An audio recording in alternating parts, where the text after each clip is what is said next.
Okay, so we spent $1,600 on a lift so you can lift up a four-wheeler. It's not specifically for the four-wheeler, but it's definitely useful rather than jacking this thing up. My whole goal is to never have to jack anything up ever again. I know it's not gonna happen, but you gotta have goals. Yep. All right, well, he's working on that. I'm gonna be tearing apart this axle over here.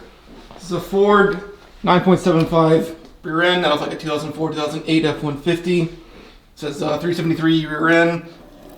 I was gonna use this on the old truck. I was gonna tear it apart, rebuild it, paint it, everything.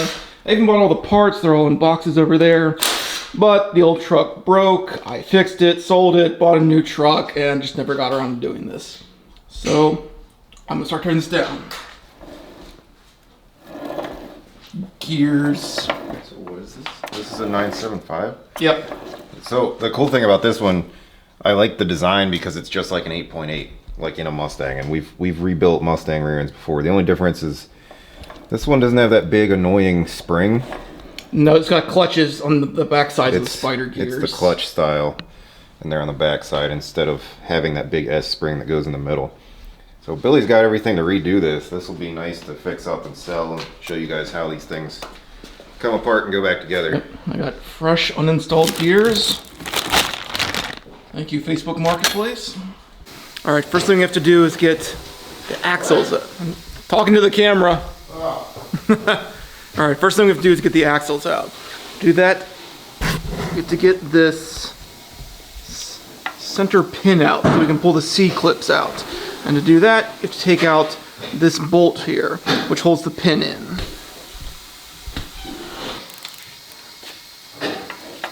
Come on.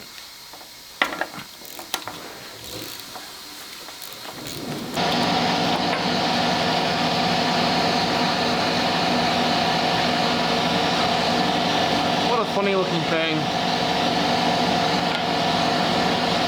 Alright, now we can pull the center pin out. Oh, it's falling out. Come on.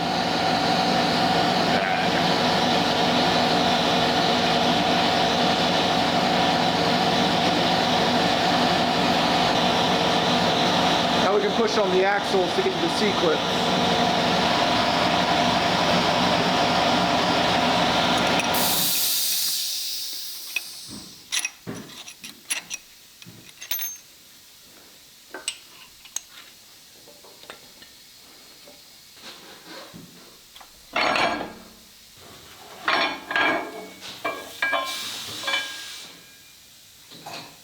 All right, next we need to get the center differential out, which means we take off the bearing caps here and here. Before you do that, you want to mark them so you know which one goes on which side. So I have a punch and a hammer. I'm going to make 1, 2 dots there, 2 dots there, 1 dot there, 1 dot there.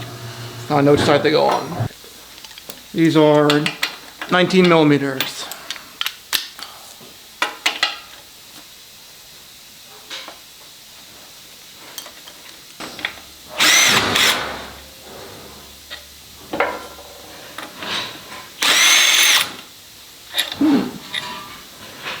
Okay, well, that one was dry.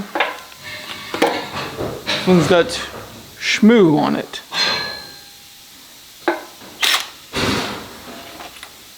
Shmoo. And dry. Come on. I don't really have any experience in judging these. They seem to be okay. So here's something neat. So the bearings on the sides here have these shims that's supposed to keep the whole differential in place in an exact position.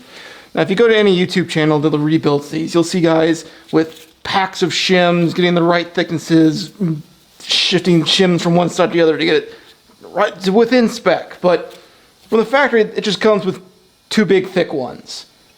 And I guess you just hope that, you know, all the tolerances from all the suppliers match up.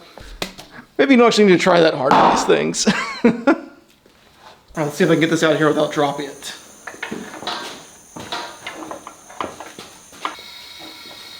we go.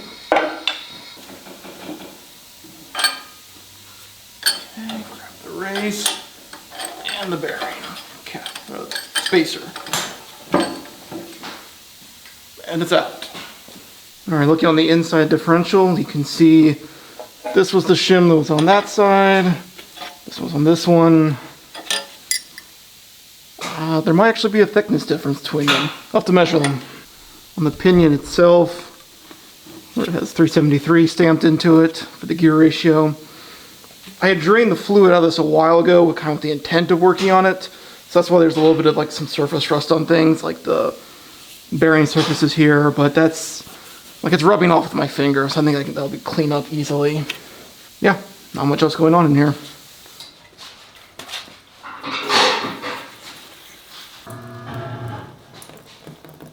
Yes, clean the goo. Okay, now we have to remove the pinion flange nut, which is a 29. Okay, why not? Cool. This is also how you're supposed to tighten them. So you're supposed to use this kind of tool. And there we go.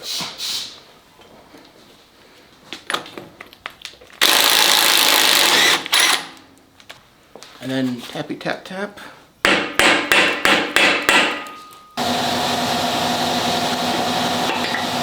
we go.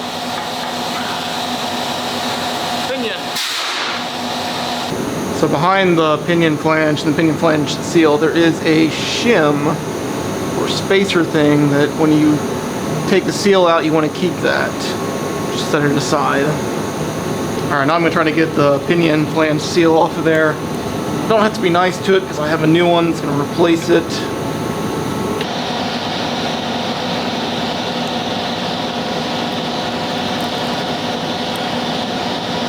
Yep. Save this.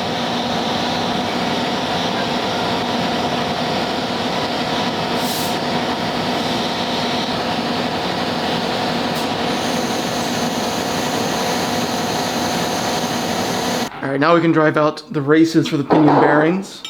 Got a nice long punch.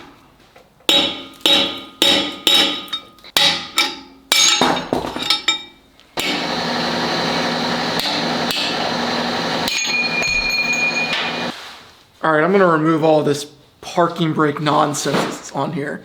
If you've ever worked on any of these model year F-150s, 2004 to I think 8, probably a couple of years after that too, the parking brake on these is a drum brake inside of the disc brake. Yeah, I don't like it. And they always get this crusty. Get.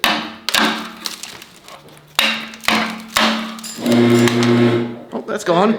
Make sure you don't win.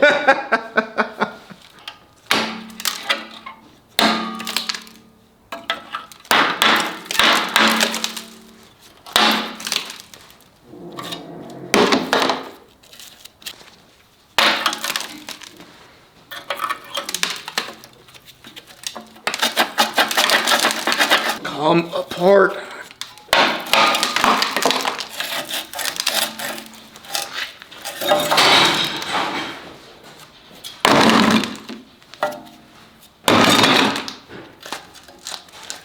I will hold on to this piece though. This is for the pivots. That's gonna need some cleaning, but this could be useful for whoever I sell this to.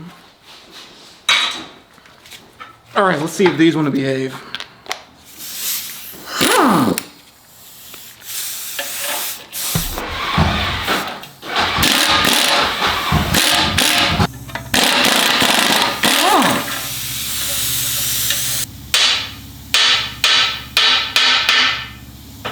Get out of my socket.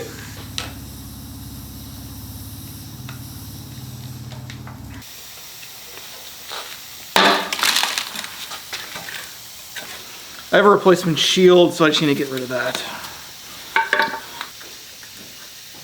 It's all so crusty. Oh my god, you're surrounded by rust.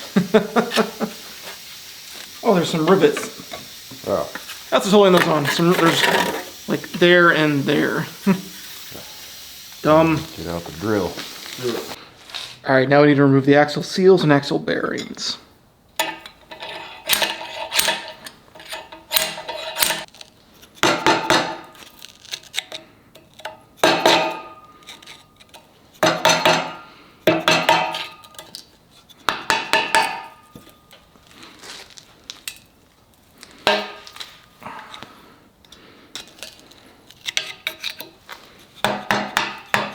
There we go.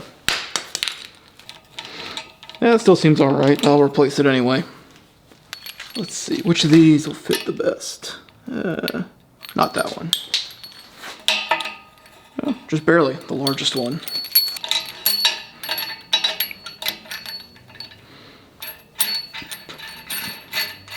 This is for the slide hammer to pull these out.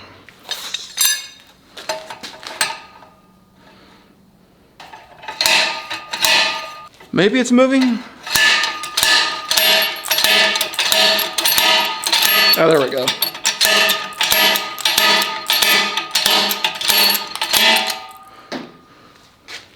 Bearing. Ugh. Goo. Oh yeah, that smells disgusting.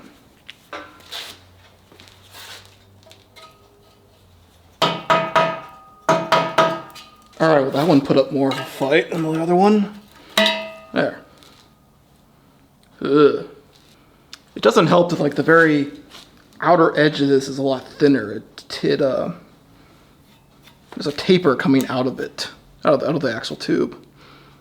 So on the very edge around here it's thinner, so as I'm trying to pry it, it's bending the metal.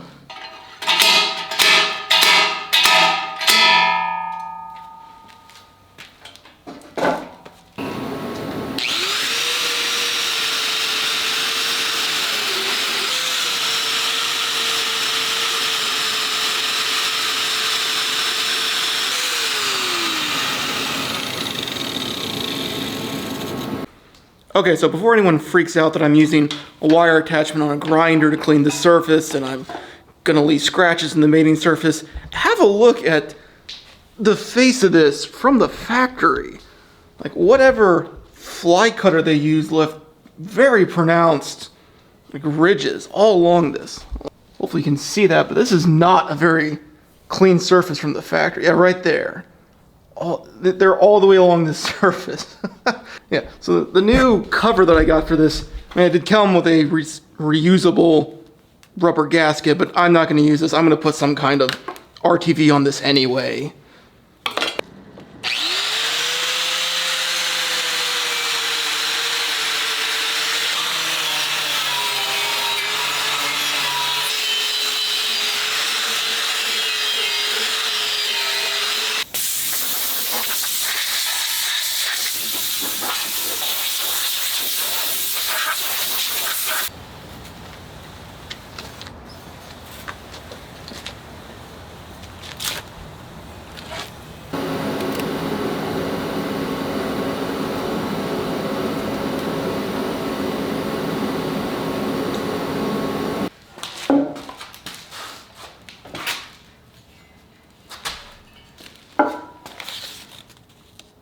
Are these steel or cast iron? Cast iron, I think.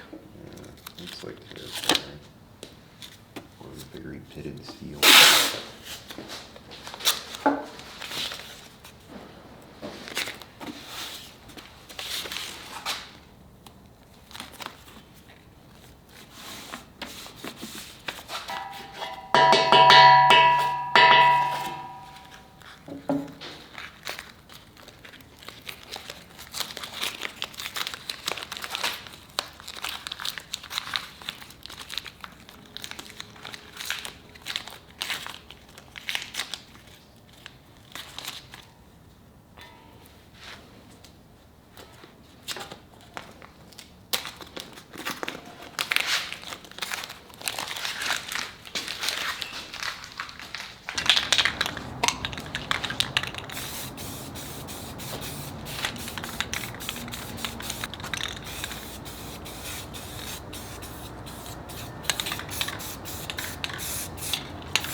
Used to be easier to move stuff around in this garage, and then a couple idiots put a lift and a tire machine in here.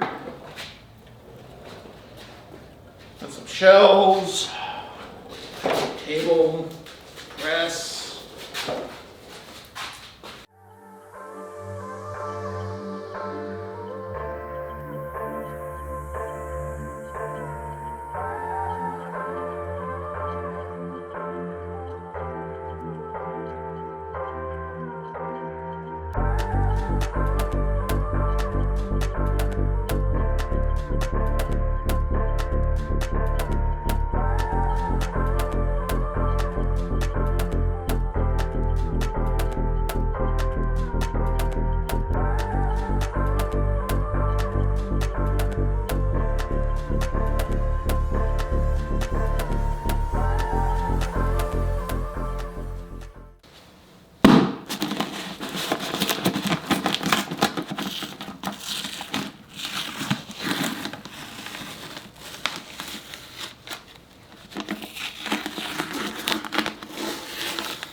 Now that the axle's painted and the paint's dry, I can actually start installing parts onto it. I'm going to start by installing the axle bearings and the axle seals.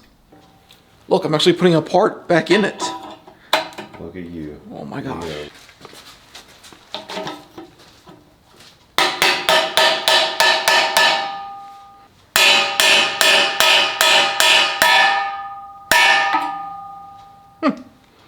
All the YouTube people are right. It does bounce when you get bottom it out. Yeah. I'm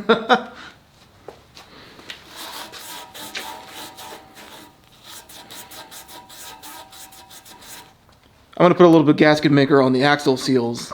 This metal is a little rusted and kind of porous, so I don't want it to leak. Ah, the stuff gets everywhere. Great job. Good job. You're doing good. It's fine. Great. We'll take that out in post.